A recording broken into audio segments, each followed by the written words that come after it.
السلام علیکم دوستو، کیسے ہیں آپ سب؟ ایپیسوڈ شروع کرنے سے پہلے چینل کو سبسکرائب کر لیں اور بیل آئیکن پریس کر لیں۔ اس میں آپ لوگوں کا ہی فائدہ ہے، آپ کو ٹائم پر ایپیسوڈ کے ساتھ نوٹیفیکیشن بھی ریسیو ہو جائے گی۔ سب سے پہلے آپ یہ ایپیسوڈ ریڈ کر پائیں گے۔ اور آج سے میں ہر ویڈیو پر لائک کا ٹارگٹ رکھوں گی۔ لائکس پورے ہوں گے تبھی ایپیسوڈ آیا کرے گی۔ آج کی ایپیسوڈ پر 1500 لائکس اور 500 کمنٹس مکمل ہونے کے بعد میں کل ایپیسوڈ دوں گی، ورنہ ایپیسوڈ نہیں آئے گی، کیونکہ میں نیکسٹ ایپیسوڈ لکھنا چھوڑ کر اپنے پیپر پر دھیان دوں گی۔ جیسا کہ آپ لوگوں کو پتہ ہے کہ میرے ایگزامز ہونے والے ہیں، اور فی الحال میں اپنے ایگزامز کو ایک طرف رکھ کر آپ لوگوں کے لیے ایپیسوڈ لکھ رہی ہوں۔ تو ذرا سا پیار آپ بھی اپنا دکھائیں اور مجھے بتائیں کہ میری محنت ضائع نہیں ہو رہی، ٹھیک ہے؟ آئیے اب ایپیسوڈ ریڈ کرنا سٹارٹ کرتے ہیں۔ شدت جنون، قسط نمبر 91، تحریر ارید شاہ۔ ہائے، تم لوگ یہاں؟ یار میں تم لوگوں کو پورے ہوٹل میں ڈھونڈ ڈھونڈ کر تھک گئی۔ کیسے ہو تم دونوں؟ اس دن کے بعد تو ملاقات ہی نہیں ہو سکی تم دونوں سے۔ وہ دونوں کہیں جا رہے تھے جب رانیہ کی آواز پر رک کر اسے دیکھنے لگے۔ رانیہ ان کے پاس آتے ہوئے کافی خوشگوار انداز میں ان سے باتیں کرنے لگی تھی۔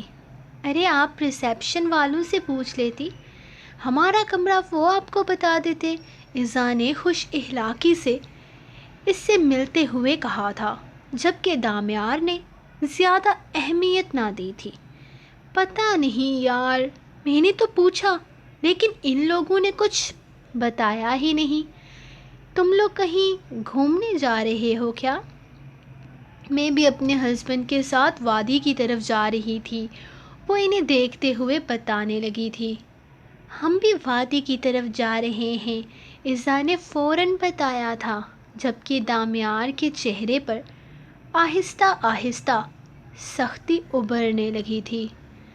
ارے پھر ہم سب وہیں جا رہے ہیں تو چلو نا، ایک ساتھ چلتے ہیں، انجوائے کریں گے، وہ اسے دیکھتے ہوئے بولی۔ تو ایزا کو بھی اس کا آئیڈیا کافی پسند آیا تھا جب دامیار نے آگے بڑھتے ہوئے اس کا نازک سا ہاتھ اپنی مضبوط گرفت میں لے لیا۔ رانیہ، ہمیں ڈسٹربنس پسند نہیں ہے اور ہم یہاں ایک دوسرے کے ساتھ وقت گزارنے آئے ہیں، کوئی فرینڈ ٹور پر نہیں۔ مجھے اپنے ہنی مون پر کسی تیسرے بندے کی انٹرفیئرنس کبھی پسند نہیں آئے گی۔ اس کا انداز اتنا صاف تھا کہ رانیہ جہاں شرمندہ ہو کر رہ گئی، وہیں ایزا بھی اسے گھورے جا رہی تھی۔ ہاں، تم لوگ ٹھیک کہہ رہے ہو، میں بھی نا پاگل ہوں، ہم کوئی فرینڈ ٹور پر تھوڑی نہ آئے ہیں۔ دراصل میں یہاں ہنی مون کے سلسلے میں نہیں آئی تھی، میرے ہسبینڈ باہر رہتے ہیں نا، تو وہ ہر 6-7 مہینوں کے بعد چکر لگاتے ہیں، تو ہمیں ایسے الگ الگ جگہوں پر گھومنے کے لیے نکل جاتے ہیں، لیکن اس دوران بھی وہ مصروف ہی رہتے ہیں، بہت کم وقت ہوتا ہے ان کے پاس میرے لیے۔ اب دراصل ہنی مون والی سچویشن سے میں بہت آگے نکل چکی ہوں، تو بیکار میں تم لوگوں کو تنگ کرنے آ گئی۔ تم لوگ پلیز اپنا ٹور انجوائے کرو، میں تو بس ایسے ہی فضول بول رہی تھی۔ اتنی مشکل سے اپنے ہسبینڈ کو راضی کیا تھا وادی کی طرف لے جانے کے لیے، تو سوچا تم لوگ بھی ساتھ ہوگے تو تھوڑی زیادہ انجوائمنٹ ہو جائے گی، لیکن میں سمجھ سکتی ہوں تم لوگوں کو اکیلے انجوائے کرنا ہے، تو پلیز تم لوگ انجوائے کرو، میں تم لوگوں کو شام میں جوائن کروں گی۔ وہ کہتے ہوئے تیزی سے وہاں سے نکل چکی تھی، جبکہ ایزا کو بہت برا لگا تھا اس کا اس طرح سے جانا۔ دامیار کیا کرتے ہیں آپ نے اسے ہرٹ کر دیا۔ کتنی سیڈ ہو گئی تھی بیچاری۔ اس کا شوہر بھی اس کو ٹائم نہیں دیتا۔ اس کا ہسبینڈ اگر اس کا ہسبینڈ اسے ٹائم نہیں دیتا تو یہ اس کی غلطی ہے۔ اپنے ہسبینڈ کو اپنی طرف متوجہ کرے، اس سے اپنا وقت مانگے، حق لے۔ اپنے دوسروں کی زندگی کیوں خراب کر رہی ہے؟ اور تمہیں سچ میں لگتا ہے کہ میں تمہارا ایک سیکنڈ بھی کسی اور پر ضائع ہونے دوں گا؟ نہیں مسز دامیار شاہ، یہ جو وقت تم نے یہاں کھڑے رہ کر برباد کیا ہے، اس کا بھی میں حساب لوں گا تم سے۔ چلو، ٹائم نہیں ہے۔ وہ اس کا ہاتھ اپنے ہاتھ میں مضبوطی سے تھامے، اس کے لیے گاڑی کا دروازہ کھول چکا تھا، جبکہ وہ دامیار کے انداز پر حیران سی اس کے ساتھ وادی دیکھنے جا رہی تھی۔ زران، آپ کتنے بڑے چیٹر ہیں! آپ نے مجھے کچھ بتایا ہی نہیں۔ میں نہیں بولتی تھی آپ سے، ایسا کون کرتا ہے؟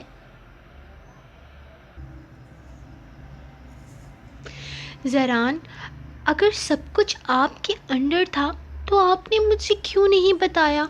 میں ٹینشن لے لے کر عادی ہو رہی تھی۔ وہ اس کے پیچھے آتے ہوئے بول رہی تھی، جبکہ زران کے لبوں پر دلکش مسکراہٹ تھی۔ اس نے بڑی ہوشیاری سے شیرازی کا کیس انہی پر الٹا دیا تھا۔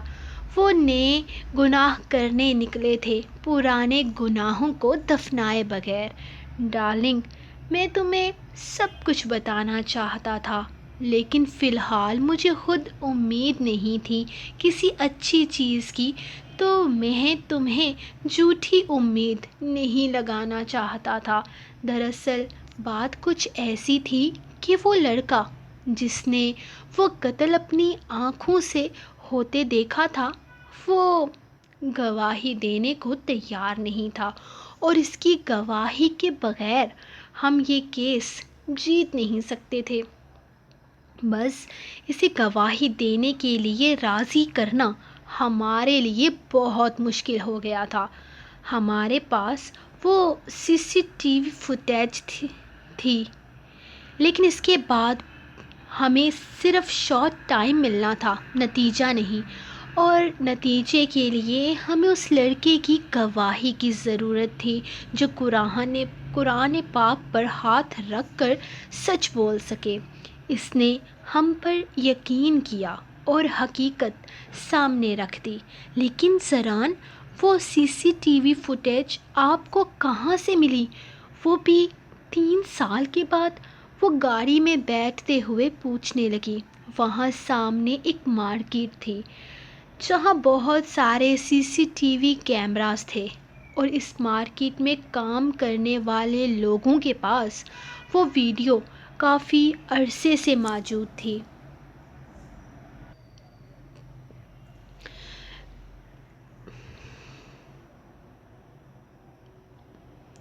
لیکن شیرازی سے پنگا لینا کوئی چھوٹی سی بات نہیں تھی۔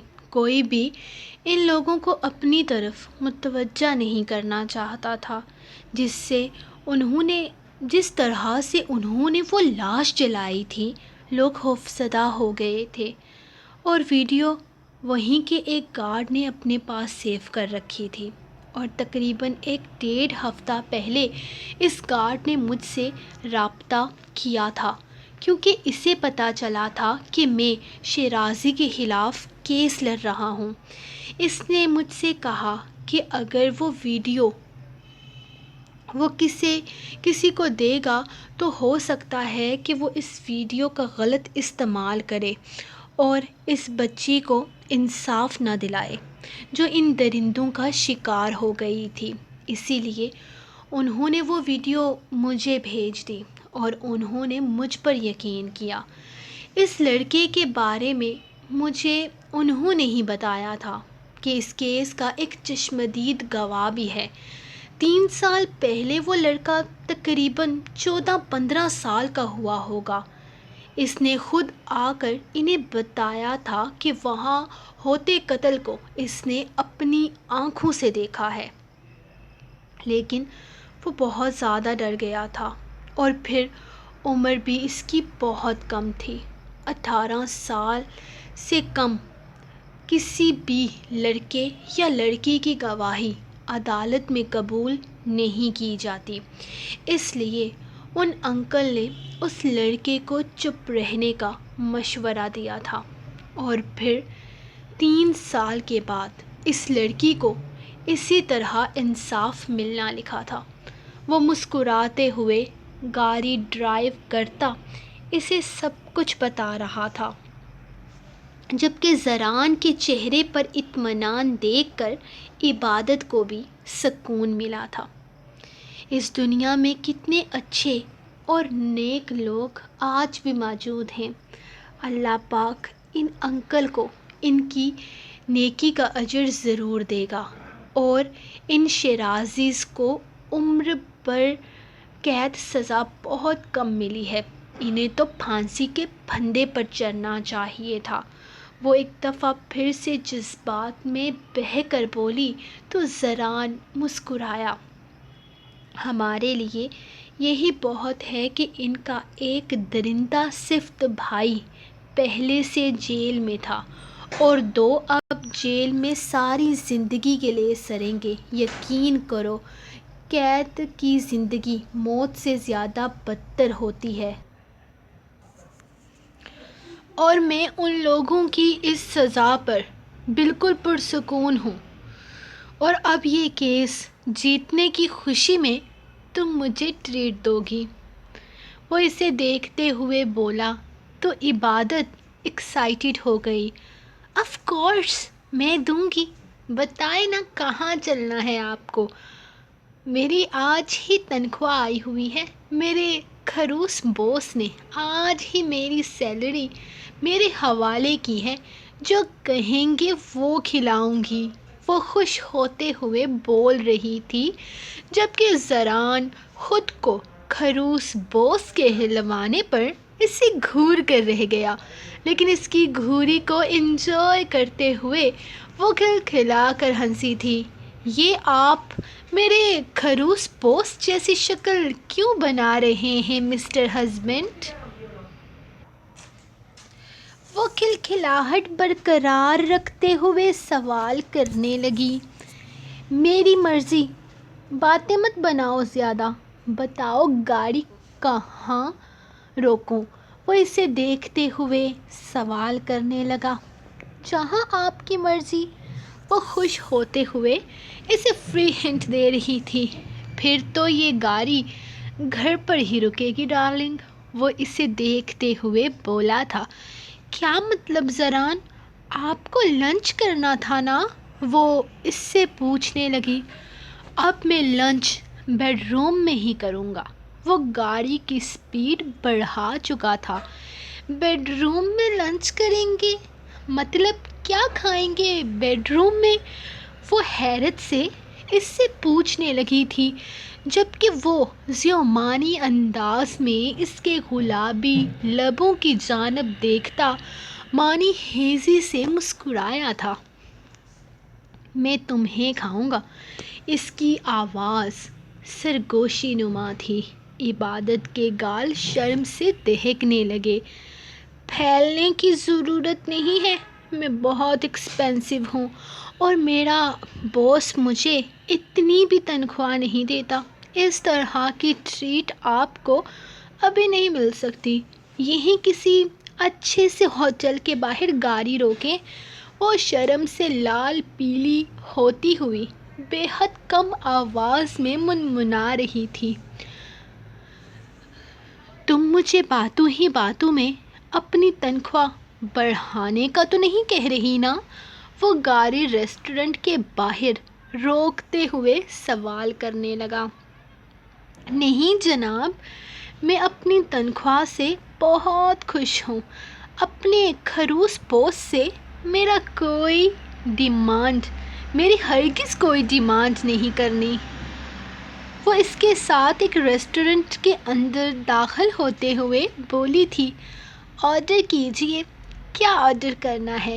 آج کی ٹریٹ میری طرف سے ہے۔ وہ بہت خوشی سے بول رہی تھی۔ ضرور جانا۔ وہ مینیو کارٹ سے اپنی پسند کی چیزیں ٹک کرتے ہوئے رکھ چکا تھا، جبکہ وہ اس مینیو میں کچھ میٹھا تلاش کر رہی تھی جو زران نے آرڈر نہیں کیا تھا۔ زران، اتنا مشکل کیس جیتے ہیں، ہم کچھ میٹھا نہیں کھائیں گے؟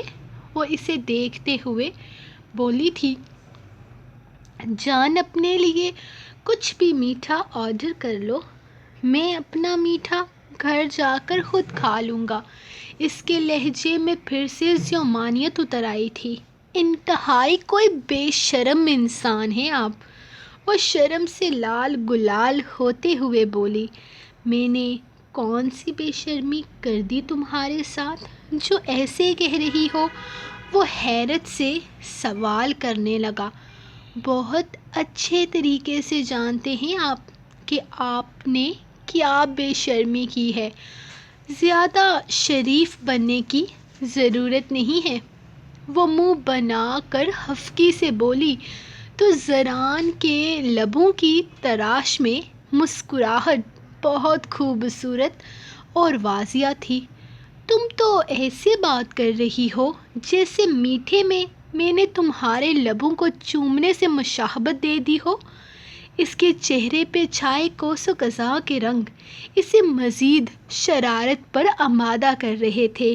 زران، خاموش ہو جائیں ورنہ تم مجھے ابھی کس کر دو گی۔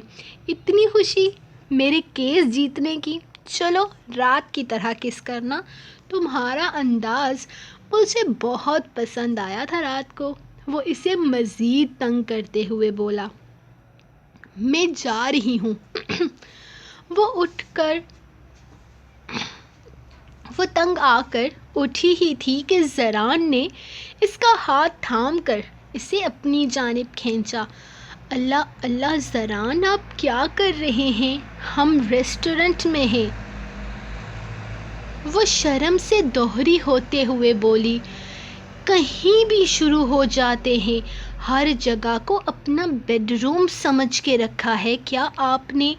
وہ شرم و حیا کی ملی جلی کیفیت میں اسے احساس دلانے کی کوشش کر رہی تھی۔ نہیں جان، اس وقت میں اس ہوٹل کو ہوٹل ہی سمجھ رہا ہوں۔ اگر بیڈ روم سمجھ رہا ہوتا تو تم یوں زبان چلانے کے قابل نہ رہتی۔ بیٹھ جاؤ یہاں آرام سے میرے پاس۔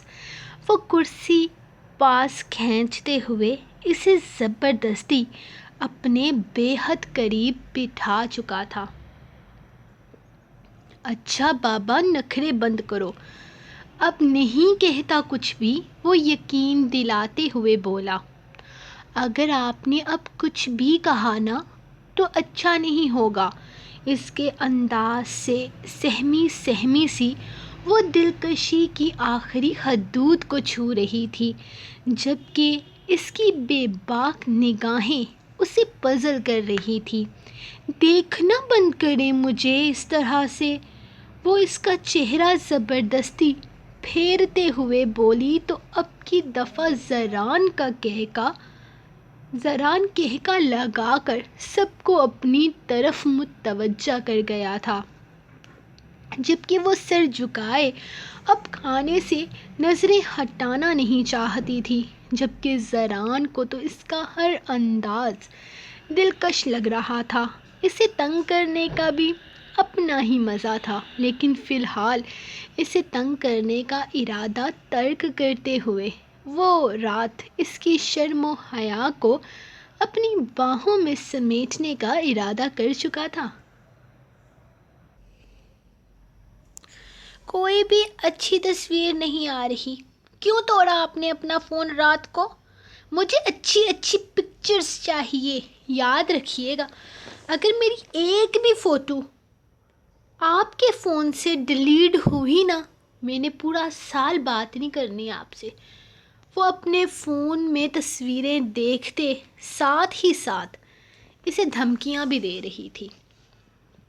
اپنا فون تو دامیار نے کل رات غصے میں شہید کر دیا تھا، اور اب ایزا کو اپنے فون کی کوئی بھی تصویر پسند نہیں آ رہی تھی۔ میری جان، میرا وعدہ ہے تم سے، واپسی پر میں تمہیں تمہاری پسند کا فون دلواؤں گا۔ فی الحال گزارا کر لو یار، وہ اسے سمجھاتے ہوئے بول رہا تھا، جبکہ وہ فی الحال پوری طرح سے ناراضگی کا اظہار کرتے ہوئے اسے نخرے دکھا رہی تھی۔ جب نظر تھوڑے فاصلے پر رانیہ کی طرف اٹھی تھی، جو بیزار سی شکل لیے ایک آدمی کے پیچھے پیچھے چل رہی تھی، جبکہ وہ آدمی پوری طرح سے اپنے فون میں کال پر مصروف تھا۔ دامیار، وہ دیکھیں رانیہ، شاید وہ اس کا ہسبینڈ ہے۔ سو روڈ، اس کا ہسبینڈ اسے اگنور کر رہا ہے کیا؟ اس کا پورا دھیان اسی طرف تھا، جبکہ دامیار کو خود کو گھورتے پا کر وہ بھی اس کی طرف متوجہ ہو گئی تھی۔ ایزا جانو، دوسروں کی زندگی میں انٹرسٹ لینا بند کرو اور اپنے شوہر پر توجہ دو۔ چلو وادی کی دوسری سائٹ پر چلتے ہیں۔ ہاں چلیں، لیکن وہ رانیہ۔ ایزا، مجھے کسی رانیہ سے کوئی مطلب نہیں ہے، اور نہ ہی اس کے ہسبینڈ سے۔ اس وقت تم میرے بارے میں سوچو اور مجھے اپنے بارے میں سوچنے دو۔ اس کا چہرہ اپنے ہاتھوں میں تھامے ہوئے وہ بے حد محبت سے بولا تو اس نے ہاں میں سر ہلاتے ہوئے اس کے ساتھ وادی کی دوسری طرف جانے کے لیے قدم اٹھائے تھے۔ وہ رات کو کمرے میں آئی تو شعیر آرام سے اپنے بیڈ پر سو رہا تھا، جبکہ عروش بیڈ پر بیٹھتے ہوئے مسلسل اپنے اور شعیر کے بارے میں سوچ رہی تھی۔ اسے کچھ بھی سمجھ نہیں آ رہا تھا، یہ اس کے ساتھ ہو کیا رہا ہے؟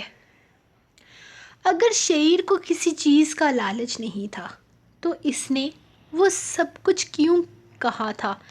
اس کا باپ خود اپنی بیٹی کے لیے اس طرح کے الفاظ کیسے بلوا سکتا ہے؟ دوسری طرف شعیر کی اسے سمجھ نہیں آ رہی تھی۔ پہلے وہ بالکل خاموش تھا، لیکن جب سے تایا ابو اور تائی امی آئی تھی وہ اس سے بات بھی کر رہا تھا، اس پر غصہ بھی ہو رہا تھا، اس پر حکم بھی چلا رہا تھا اور اپنے کام بھی اس سے کروا رہا تھا۔ نہ جانے کیوں اسے لگ رہا تھا کہ شعیر نہیں چاہتا کہ وہ اپنے تایا ابو اور تائی امی کے ساتھ وقت گزارے۔ لیکن ایسا کیوں تھا؟ کیا شعیر اس کے تایا ابو اور تائی امی کو لے کر کسی غلط فہمی کا شکار تھا؟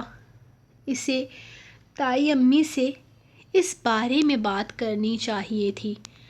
وہ کچھ سوچتے ہوئے بیڈ سے اٹھنے ہی لگی تھی جب اسے شعیر کی آواز سنائی دی، لائٹ آف کرو اور ادھر میرے پاس آؤ۔ بہت نخرے کر لیے اور بہت نخرے اٹھا لیے میں نے، صرف ذمہ داریوں سے نہیں فرائض سے بھی بھاگ رہی ہو تم۔ اس کی آواز میں کافی سرد پن تھا۔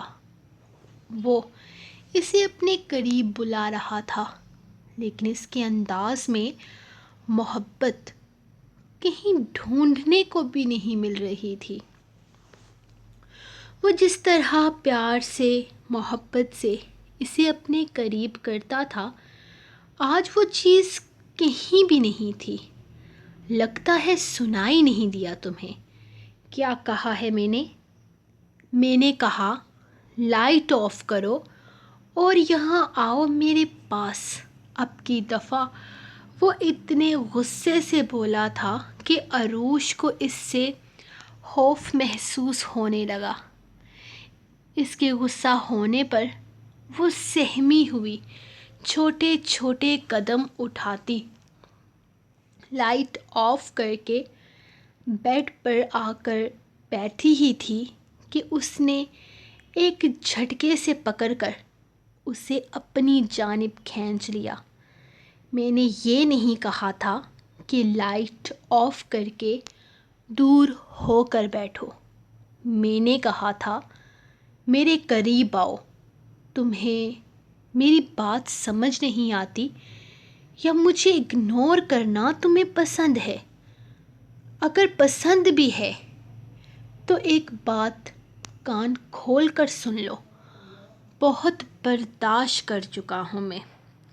عروش، تم مسلسل میری نرمی کا ناجائز فائدہ اٹھا رہی ہو۔ بیوی ہو، بیوی بن کر رہو، سر پر چڑھنے کی ضرورت نہیں ہے، ورنہ اتارنا مجھے آتا ہے۔ آپ مجھ سے اس طرح سے بات کیوں کر رہے ہیں شعیر؟ لائٹ بلب کی روشنی میں اس کے لہجے کو محسوس کر کے اس کی آنکھوں میں موٹے موٹے آنسو اتر آئے تھے۔ وہ اس کے اس طرح کے رویے کی عادی نہیں تھی۔ تبھی وہ اس سے پوچھنے لگی، میں نے کیا کیا؟ کر تو تم رہی ہو، جو دل میں آ رہا ہے وہ کر رہی ہو، میری ذات پر الزام لگا رہی ہو، مجھے ذلیل کر رہی ہو، اپنے خاندان والوں کو میرے گھر بٹھا کر میرے خلاف سازشیں کر رہی ہو، اور تم مجھ سے پوچھتی ہو کہ تم نے کیا کیا ہے؟ مسز عروش شہیر شاہ، ضبط اور برداشت کی بھی ایک انتہا ہوتی ہے، اور تم میری تمام تر برداشت کو آزما چکی ہو۔ غلطی میری ہی ہے جو شروع دن سے تمہیں کنٹرول میں نہیں رکھا۔ میں نے کوئی بھیک نہیں مانگی تھی تمہارے باپ سے تمہاری محبت کی، اس نے خود مجھے اشارہ کیا تھا، ہاتھ جوڑے تھے، منت کی تھی میری کہ تمہیں اپنے نکاح میں لے لوں، ورنہ تمہارے یہ گھر والے درندوں کی طرح نوچ لیں گے تمہیں۔ تمہارے باپ کی بے بسی کی انتہا دیکھ کر، تمہارے باپ کی آنکھوں میں آنسو دیکھ کر میں نے تمہیں اپنے نکاح میں لیا تھا، ورنہ تم جیسی لڑکی کو منہ لگانا بھی میرے لیے توہین تھی۔ کوئی شوق نہیں ہے مجھے تم جیسی لڑکی کو ساری زندگی اپنے نکاح میں رکھنے کا۔ اگر میرے ساتھ رہنا چاہتی ہو تو طریقے سے رہو، ورنہ ختم کرو یہ زبردستی کا تعلق، اور میرا بچہ پیدا ہوتے ہی مجھے میرا بچہ دو اور تم چلی جاؤ یہاں سے۔ تمہارے بابا کے علاج کا سارا خرچہ میں اٹھانے کے لیے تیار ہوں، جب تک وہ ٹھیک ہوتے ہیں تب تک میں تمہیں وقت دے رہا ہوں۔ اگر اس رشتے کو نبھانا ہے تو طریقے سے نبھاؤ، ورنہ میں تمہیں صفائیاں دے دے کر یا پھر ساری زندگی فضول کے نخرے اٹھا کر نہیں گزار سکتا۔ میری برداشت یہیں تک تھی، اور جہاں تک بات ہے تمہارے باپ کی اس زمین کی تو ڈارلنگ، ایسی زمین میں کوڑیوں کے بھاؤ بھی نہیں خریدتا ہوں۔ میری نظر میں نہ تو اس جگہ کی کوئی اہمیت ہے اور نہ ہی وہ مارکیٹ ویلیو ہمیں چاہیے، کیونکہ ایسے چھوٹے چھوٹے بازاروں میں اس طرح کے چھوٹے چھوٹے پلاٹس کی اہمیت تمہارے سڑک چھاپ تایا جیسے لوگوں کو ہوتی ہے، ہم بزنس مینز کو نہیں۔ آج میری بات سمجھ میں اور اگر نہیں بھی آئی نا تو بھی بہتر ہے کہ سمجھنے کی کوشش کرو اور یہ گھورنا بند کرو مجھے۔ اگر تمہارے دماغ میں یہ بات آ رہی ہے نا کہ یہ گھر چھوڑ کر اپنے تایا کے گھر چلی جاؤں گی تو سوچنا بھی مت، تمہارا تایا اتنا اچھا ہرگز نہیں ہے کہ تمہارا اور تمہارے بچے کا خرچہ اٹھائے گا، اور جس ہسپتال میں تمہارے باپ کا علاج کروا رہا تھا نا، اس ہسپتال کی ایک دن کی فیس نہیں دے سکتا تمہارا تایا۔ اگلے ہی دن دونوں باپ بیٹی کو اٹھا کر گھر سے باہر کرے گا۔ بس شہیر صاحب، بہت بول لیا آپ نے سوچ کیسے لیا کہ میرے تایا ابو اپنے بھائی کے ساتھ؟ چپ! خبردار جو منہ سے آواز نکالی، جتنا بولنا تھا بول چکی ہو۔ اب سنو، تمہارا یہ تایا بہت بڑی سازش لے کر آیا ہے۔ کسی خوش فہمی میں یا غلط فہمی کا شکار مت رہنا۔ وہ کیا کرنے یہاں آیا ہے جان جاؤ گی نا تو ہوش اڑ جائیں گے تمہارے۔ وہ بے حد غصے سے بولا تھا، جبکہ عروش مزید اسے نہیں سن سکتی تھی۔ بس کیجئے، اور کچھ نہیں ملا میرے تایا پر الزام لگانے کے لیے تو یہ کر دیا۔ شہیر صاحب، آپ صرف اپنی ضرورت پوری کریں اور جان چھوڑیں۔ وہ انتہائی بدتمیزی سے بولی تو شہیر نے غصے سے اسے گھوڑا اور اگلے ہی لمحے اس کا بازو پکڑ کر اسے بیڈ سے نیچے اتار چکا تھا۔ اس کا جھٹکا اتنا خطرناک تھا کہ عروش حیران رہ گئی، لیکن اسے بیڈ سے نیچے کرتے ہوئے بھی اس نے خیال رکھا تھا کہ اسے یا اس کے بچے کو کوئی نقصان نہ پہنچے۔ مجھے تمہارے جسم کی ضرورت نہیں ہے عروش، جو میرے قریب آتے ہوئے تم اس چیز کا احسان جتاؤ گی۔ اگر تم اس بستر پر میرے ساتھ چند لمحات گزارتی ہو تو یہ فرض ہے تم پر، میری ذات پر کوئی احسان نہیں۔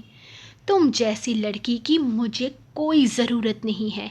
اگر یہ چیز میری ضرورت ہوتی نا تو تم جیسی لڑکی کو منہ لگانے سے بہتر تھا کہ کسی اچھی لڑکی سے نکاح کر کے اسے رانی بنا کر رکھتا۔ میں تو وعدہ نبھا رہا ہوں، وہ وعدہ جو تمہارے باپ سے کیا تھا، تمہیں ہر مصیبت سے بچانے کا۔ ورنہ جو تمہاری حرکتیں ہیں نا، تم گھر بسانے کے قابل نہیں ہو، اور میں زیادہ دیر برداشت بھی نہیں کروں گا۔ ڈاکٹر سے بات کر لی ہے میں نے، جلد ہی تمہارے بابا بالکل ٹھیک ہو جائیں گے، اور ان کے ٹھیک ہوتے ہی تم سے جڑی ہر ذمہ داری سے میں دستبردار ہو جاؤں گا۔ تم صرف مجھے میرا بچہ دو گی اور ختم۔ وہ بڑے صاف ستھرے اور سخت الفاظ کا استعمال کر رہا تھا۔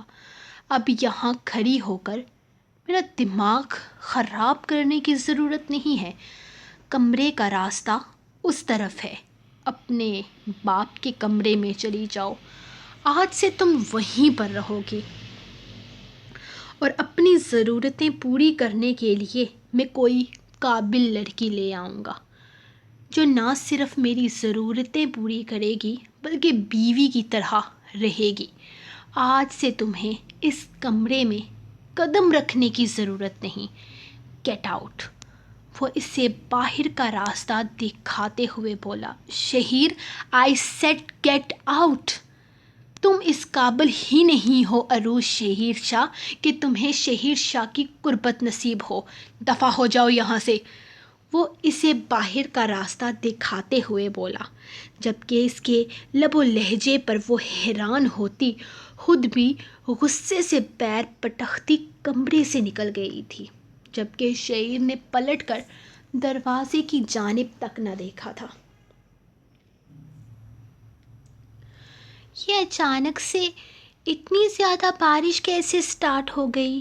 دامیار، اتنا بڑا راستہ ہے، اتنا دور ہے ہوٹل، کیسے پہنچیں گے ہم؟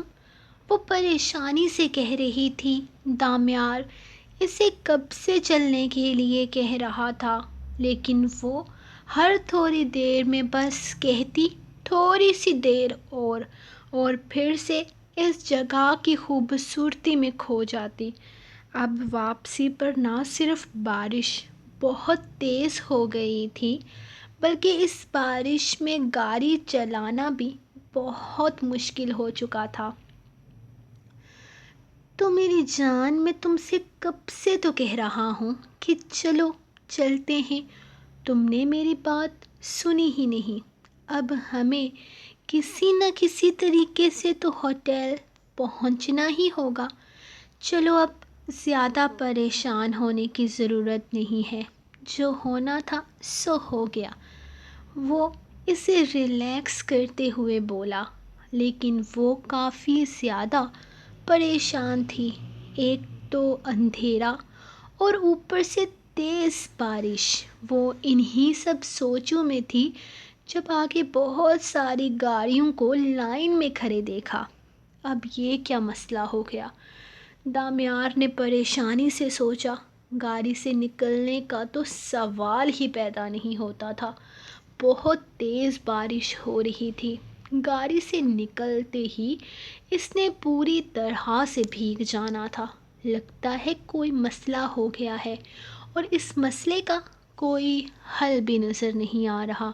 شاید آگے کوئی ایکسیڈنٹ وغیرہ ہوا ہے۔ وہ اسے بتا رہا تھا جب ایک انسپیکٹر نے گاڑی کے شیشے پر اپنا ڈنڈا بجایا۔ بہت تیز بارش میں ایک ٹرک کا ایکسیڈنٹ ہو گیا ہے۔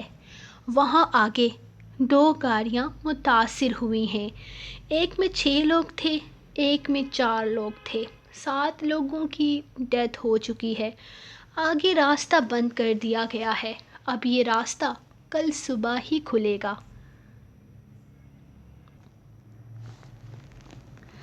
گاڑی ایک سائڈ پر کر دیجئے، اور یہاں پیچھے کی طرف ایک ہوٹل ہے، چھوٹا سا۔ آج کی رات وہیں پر گزارنی ہوگی۔ صبح تک راستہ کھل جائے گا تو آپ لوگ آگے بڑھ جائیے گا۔ انسپیکٹر اسے بتاتے ہوئے پیچھے کھڑی گاڑیوں کی طرف متوجہ ہو گیا تھا۔ یہ تو بہت برا ہو گیا نا دامیار، کوئی فوت ہو گیا ہے۔ آگے وہ اداسی سے بولی تھی۔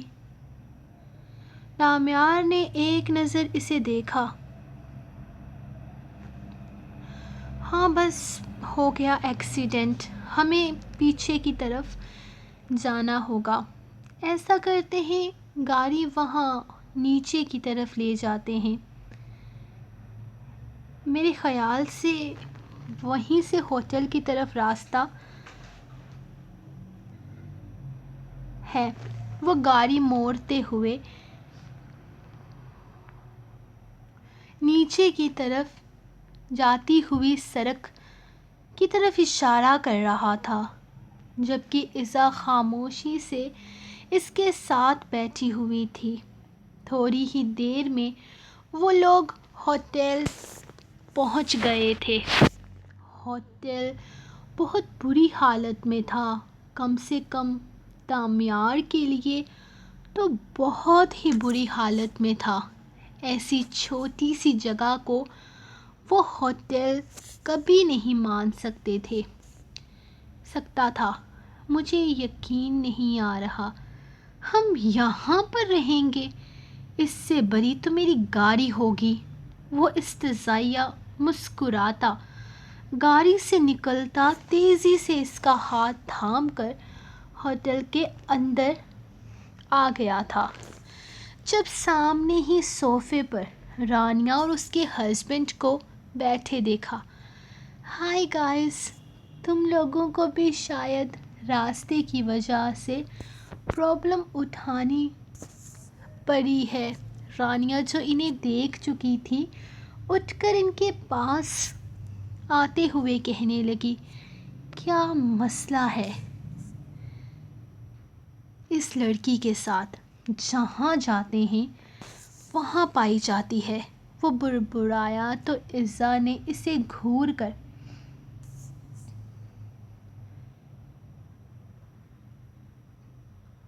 دیکھا۔ تم لوگوں کو بھی راستے کی وجہ سے یہاں آنا پڑا؟ وہ اسے دیکھتے ہوئے پوچھنے لگی تو رانیہ نے ہاں میں سر ہلایا تھا، جبکہ دامیار کمرے کی بکنگ کروانے لگا تھا۔ آ جاؤ عزا، چابی مل گئی ہے۔ اس نے عزا کو آنے کا اشارہ کیا تھا، جو رانیہ کو بائے کہتی دامیار کے پیچھے چلی گئی تھی۔ دامیار، یہ کیا؟ وہ رانیہ کا ہسبینڈ تو لڑ رہا تھا ریسیپشن والوں سے۔ آپ کو اتنی جلدی چابی کیسے مل گئی؟ وہ اسے دیکھتے ہوئے سوال کرنے لگی۔ پیسہ میری جان، پیسہ۔ وہ ہوٹل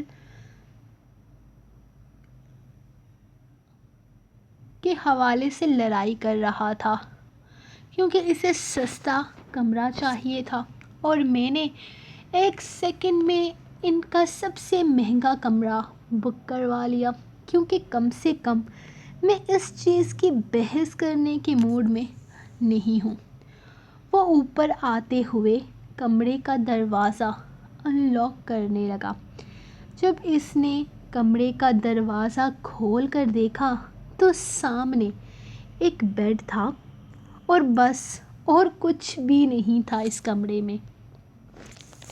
ہاں، لیکن کمرہ خالی بھی نہیں تھا، کیونکہ بس اس بیڈ سے ہی وہ کمرہ بھر چکا تھا۔ 7 اٹیچ واش روم تھا۔ یہ اس ہوٹل کا سب سے مہنگا کمرہ ہے؟ وہ حیرت سے پوچھنے لگی۔ اس ہوٹل کا سب سے مہنگا کمرہ 10,000 کا ہے میری جان۔ مجھے اس سے کم کی امید تھی۔ شکر ہے بیڈ تو مل گیا نا، ہم آسانی سے یہاں سو سکتے ہیں۔